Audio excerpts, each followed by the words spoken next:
আমরা খুব বিপদের মধ্যে আছি। যেমন কিসের বিপদ? বিপদ হলো বৃষ্টিতে তলাই গেছে, কিষান পেতেছি না। কিষান 1400-1500 3 বেলা খাওয়া, 4 বেলা খাওয়া। এরপর ধান বিঘায় 1000 টাকা, 900 টাকা। আচ্ছা দেখা গেছে আমার লাখ লাখ টাকা চকে পড়ে থাকবো, আচ্ছা, চালান পাবো না আমরা। কৃষক পাওয়া যাচ্ছে না কেন? এসব পাওয়া যাচ্ছে না অভাব। কত টাকা দিতে হয় তারপর পান না? 1400 টাকা। কালকে মানিকগঞ্জে গেছি সকাল 9টা বাজে, আইসি রাত 9টা বাজে। 3 জন লেবার পাইছি 1300 করে আনছি। এরপর 4 বেলা তাও খাওয়ান, বিড়ি সিগারেট। এমন রাস্তা পাইতে জানছি মানিকগঞ্জ থেকে নবাবগঞ্জ, তাতে পরে 800-900 টাকা গাড়ি ভাড়া গেছে। এই অবস্থা আমরা কেমনি? কয়জন পাইছেন? মাত্র 3 জন পাইছি। আমার দরকার ছিল 27 জন। 3 জন দিয়ে কাটাই ফেলাছে, আমি নিজেও নেমে গেছি অনেক খেতে। কয় বিঘা জমি? আমার জমি হলো 15 বিঘা। নাম কি আপনার? আমার নাম শেখ মুখলেস। জমিটা কোন জায়গা? জমিটা হলো চৌরাহাটি তালতলার নামা, ওই টাওয়ারের সাইডে। আরএল বিল পড়ছে? আরএল বিল পড়ছে, হ্যাঁ আরএল বিল পড়ছে। সব ধান পাইকে গেছে নাকি? সব ধান থেকে গেছে, পানির মধ্যে আবুড়ে খাইতেছে ধান। পানি আছে এখনো? ওই বৃষ্টি যে আসছিল এখনো পানি আছে। কোন পর্যন্ত পানি আছে? পানি এখনো গিরাপুটি আছে। পানি থেকে কেটে আনতে হয়েছে? পানি থেকে কেটে আনতে হবে। এটা যদি না কাটা হয় তাহলে তো বিপদ। পয়সা বোকা নষ্ট হয়ে যাবো, গেরা হয়ে যাবো, কিছু করার নাই।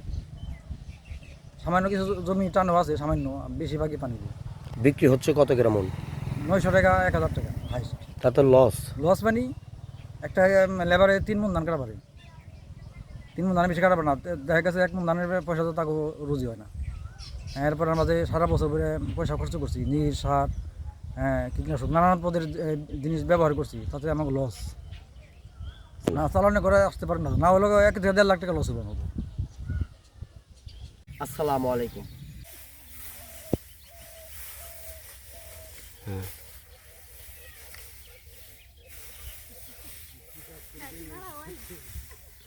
বিশ্বে কৃষক ভাইদেরকে জানাই সেলুট।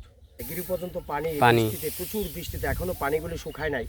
এই পানির থেকেও কৃষক ভাইরা রাত পরিশ্রম করে তারা কিন্তু এই ধানগুলো কেটে আনতেছে। তো যাই হোক, প্রিয় ভাই বোনেরা, দেশীয় প্রবাসী যে যেখান থেকে ভিডিওটি দেখছেন, শেয়ার দিয়ে দিবেন, অন্যদের দেখার সুযোগ করে দিবেন। তীব্র তাপ রৌদ্রে তারা কিন্তু দেখেন অনেক পরিশ্রম করছেন। সারা বিশ্বের এবং সকল কৃষক ভাই বোনদের আমরা সেলুট জানাই।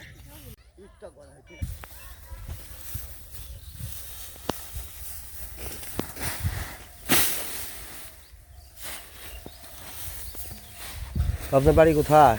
বাড়ি আমার বগুড়া। বগুড়া।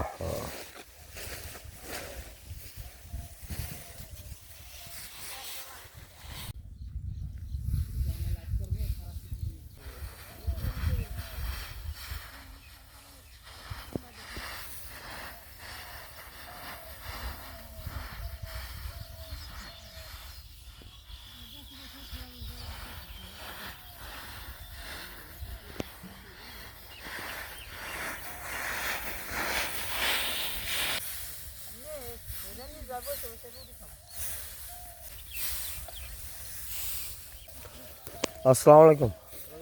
মুরব্বী ভালো আছেন? রৌদ্রে অনেক পরিশ্রম করতেছেন। ধান কাটার জন্য গুমনপুর বাজার, নবগঞ্জ জোহর থানা, ওইখানে লোক পাইতাম, ওখানে লোক নাই। এখন গৃহস্থ বহুত অসুবিধায় আছে ধান কাটা নিয়ে। এই পরিস্থিতি এই বক্সনগর, নবগঞ্জ জোহর থানায় 1600 টাকার রোজ, 3 বেলা খাওয়া, আবার সকালবেলা একটা নাস্তা, তারপরেও লোক আমরা পাই না এখন। এখন কি পরিস্থিতি ধানের? সব পেকে গেছে?